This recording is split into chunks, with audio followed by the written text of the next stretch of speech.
Now the structure of vitamin A structure ते गौर कयो। फ़िलहाल त असांखे हिन जे स्ट्रक्चर जी ज़रूरत कान्हे, पोइ बि टेक्स्ट बुक मां असां ॾिसंदासीं। हेक्सागोनल रिंग आहे, डबल बॉन्ड आहे, CH3 डबल बॉन्ड, वरी single bond, double bond, single bond, CH3 double bond, single bond.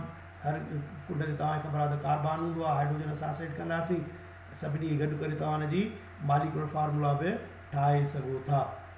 ऐं हिन जा फंक्शन्स कहिड़ा आहिनि यादि करणा आहिनि असांखे। The main function of vitamin A is to form visual pigment. Visual नज़र सां वास्तो आहे, ॾिसण वारा पिगमेंट जेके ठाहींदा आहिनि ऐं to form visual pigment. And number 2 आहे transport the nutrients across the cell membrane. Nutrients जेके फूड जा जेके न्यूट्रिएंट्स आहिनि उनखे हिकु सेल खां ॿिए सेल ताईं ट्रांसपोर्ट करण जो बि विटामिन ए जो ई फंक्शन आहे। It is required for normal growth for keeping skin and mucous lining of the body healthy. Introduction में ई ॿई टई लिखियल आहे, उतां खणी हिते मूं लिखी छॾिया आहिनि। हिते हिन वक़्तु सिर्फ़ु हिकिड़ो ई लिखियल आहे। The main function of vitamin A is to form visual pigment. ऐं जॾहिं to maintain the integrity of the epithelial tissue, इहो हुन में अची बॉडी खे हेल्दी रखे त एपिथेलियल टिश्यूज़ खे इंटीग्रिटी हुननि में क़ाइमु रखंदो आहे। विटामिन ए डिफिशंसी सिम्पटम कहिड़ा आहिनि, हिन जी कमी थी वञे त कहिड़ियूं बीमारियूं मिलंदियूं। Night blindness in the early stages and ultimately leads to xerophthalmia and eye inflammation. Night blindness जंहिंखे असां शब खोरी चवंदा आहियूं, जीअं सिजु लहंदो ऊंदहि थींदी वेंदी आहे त माण्हू उहो ॿारु उहो ॾिसी न सघंदो आहे, जंहिंखे असां चवंदा आहियूं नाइट ब्लाइंडनेस। त शुरूआति में नाइट ब्लाइंडनेस ईंदी आहे, पर जेकॾहिं इहा मुसलसल नाइट ब्लाइंडनेस रहंदी अचे त अॻिते हली करे अखियुनि जी बीमारी जंहिंजो नालो ज़ीरोथेल्मिया आहे उहा थी वेंदी आहे ऐं आई इन्फ्लेमेशन बि थी वेंदो आहे। त अखियुनि जी बीमारी सां रिलेटेड आहे विटामिन ए। विटामिन ए जी कमी थींदी त नज़र बि घटिजी वेंदी आहे। तंहिं करे असांखे डॉक्टर चवंदा आहिनि कैरेट वधि में वधि खाओ, गजरूं वग़ैरह, त अखियुनि जी रोशनाई वधीक थिए, सब्जियूं वग़ैरह, त उन्हनि मां असांखे विटामिन ए मिलंदी आहे। डेली रिक्वायरमेंट केतिरी आहे? 1000 माइक्रोग्राम, तमामु घटि क्वांटिटी आहे। इंट्रोडक्शन में असां पढ़ियोसीं त जेकॾहिं 7.5 मिलीग्राम पर डे वरिती वञे त पोइ हिन जा इल इफेक्ट्स जेके आहिनि सो ज़ाहिर थींदा आहिनि, टॉक्सिसिटी इफेक्ट पैदा थींदा आहिनि। If vitamin A is taken as little as 7.5 milligram per day over a period of 20 to 30 days, the excess of vitamin will cause an increase in cerebral spinal fluid pressure and headache and irritability, चिड़चिड़ापन वग़ैरह थी वेंदी आहे। त इहो vitamin A जा इल effects खणी चयोसि इहे पैदा थींदा आहिनि एक्सेस में वठण जे करे। त this is all about the vitamin A. उन खां पोइ आहे विटामिन डी।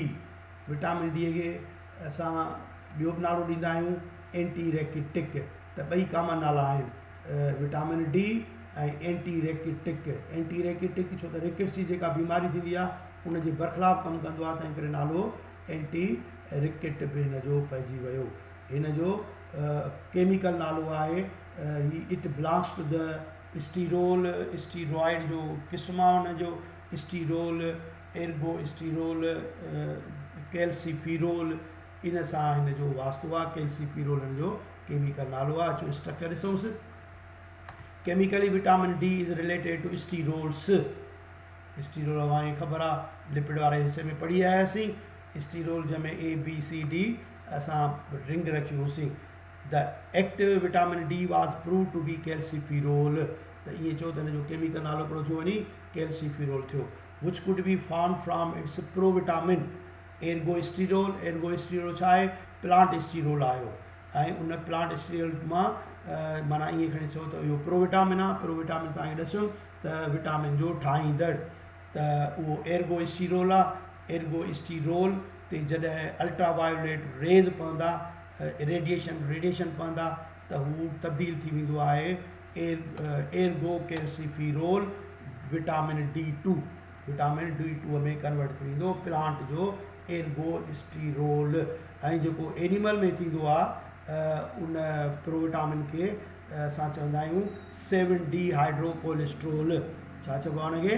7D हाइड्रोकोलेस्ट्रोल, जंहिंजे मथां साॻियो ई वरी अल्ट्रावायलेट रेज़ पवंदा which upon radiation give rise to vitamin D3। हू जो प्लांट्स में मिलंदी D2 ऐं हिन में मिलंदी D3, थोरो मामूली उनजे स्ट्रक्चर में फ़र्क़ु आहे। सोर्सिस कहिड़ा आहिनि? The main sources of vitamin D are fish oil, liver, it occurs provitamin in skin which is activated by sunlight.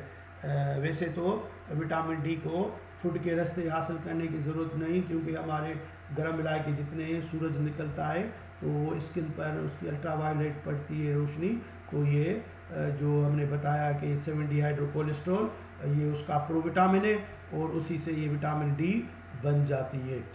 Function क्या है?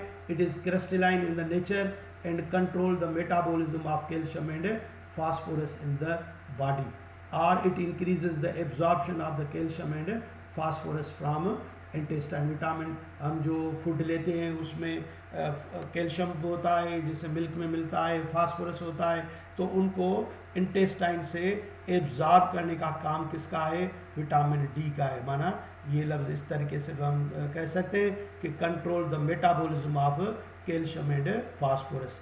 मेटाबॉलिज्म यही है फिनोमेना के इंटेस्टाइन से कैसे एब्जॉर्ब होता है, फिर केमिकल रिएक्शन में किस तरीके से हिस्सा लेता है, तो ये सारा अमल कहलाता है उसका मैकेनिज्म या metabolism of calcium and phosphorus. उसको ये विटामिन D कंट्रोल करता है।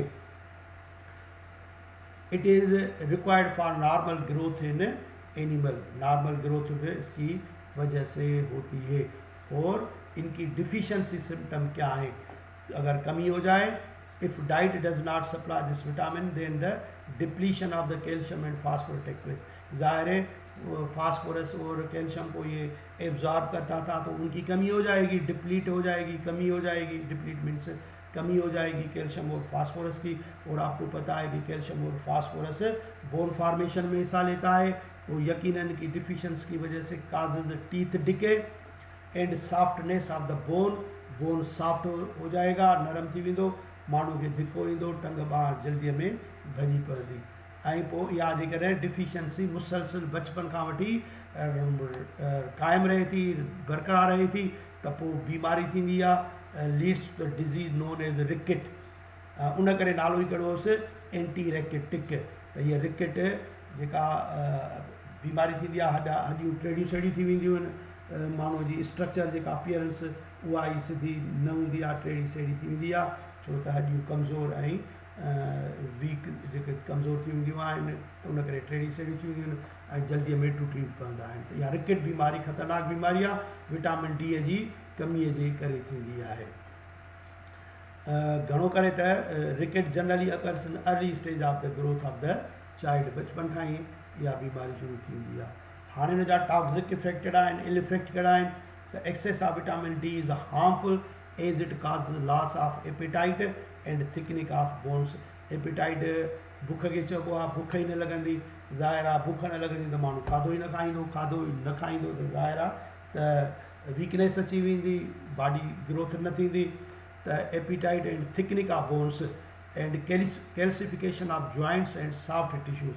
कैल्सिफिकेशन कैल्शियम जो डिपॉज़िट थी वञनि जॉइंट्स में, जीअं गोॾा वग़ैरह आहिनि, इहे जॉइंट्स आहिनि जिते बि असांजो बांह वग़ैरह टंग मुड़े थी, उहे जॉइंट्स ईंदा आहिनि, उते कैल्सिफिकेशन थी वेंदी आहे ऐं नतीजो छा निकिरंदो त माण्हू मुंहुं करे ई न सघंदो आहे। डेली रिक्वायरमेंट केतिरी आहे? 7.5 माइक्रोग्राम। 7.5 माइक्रोग्राम हिन जी डेली रिक्वायरमेंट थींदी आहे। त इहा थी वञी विटामिन D। हिन जी स्ट्रक्चर तव्हां बुक तां ॾिसो D2 ऐं D3 जी।